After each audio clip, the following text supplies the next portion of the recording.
Khairul Umam gimana merespon? Berbagai analisis soal meresponnya gimana? Memang kalau respon dari pemain internal, memang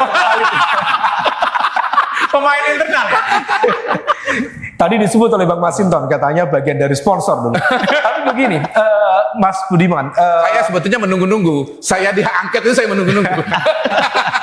dan pasti langsung gugur karena saya bukan pemerintah.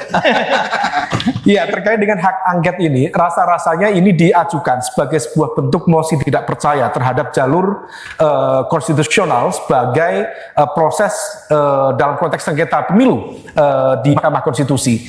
Jadi bentuk dari tidak percaya terhadap institusi MK, maka kemudian dipilihlah jalur politik. Karena bagaimanapun juga, kalau misal kemudian merujuk ke pasal 286 tentang TSM, memang sangat kompleks dan tidak mudah. Saya berkeyakinan betul siapapun partai-partai yang mengusung capres-cawapres tidak mudah menghadirkan bukti di 50% provinsi se-Indonesia dengan kategori sebagaimana tercantum di pasal tersebut ya. TSM. Terstruktur, sistematis, masif. Dan itu penjelasannya sangat detail. Dan sekalipun kemudian masing-masing memiliki infrastruktur pemenangan yang mapan dan memadai, rasa-rasanya tidak mudah untuk menghadirkan itu untuk memenangkan di sengketa pemilu. Meskipun di saat yang sama, kalau misal kita merujuk di Pilpres 2019, pasal TSM di pasal 286 itu sebenarnya itu mengatur TSM dalam konteks pileg. Artinya bahwa TSM dalam konteks Pilpres itu belum diatur dalam undang-undang kita. Sehingga ketika kemudian dulu Prabowo Sandi mengajukan sengketa itu di Mahkamah Konstitusi, putusannya adalah itu bukan kewenangan MK. Maka dikembalikan ke Bawaslu.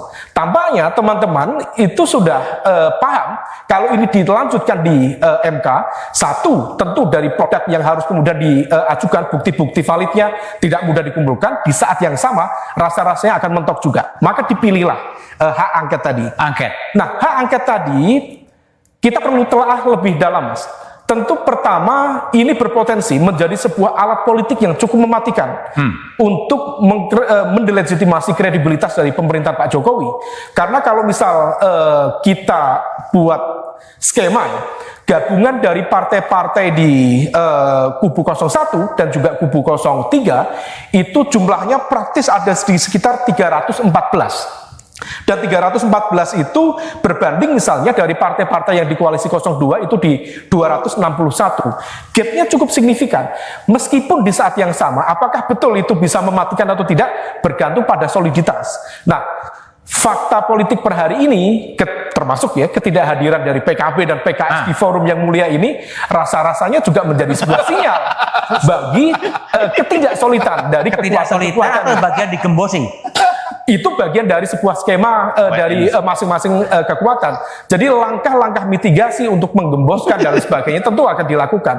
Termasuk Bang Masinton bisa aja teriak paling kuat, paling terdepan, tapi rasa-rasanya jangan-jangan dia terdepan, tapi yang di belakang tiarap semua. Itu kan memungkinkan terjadi.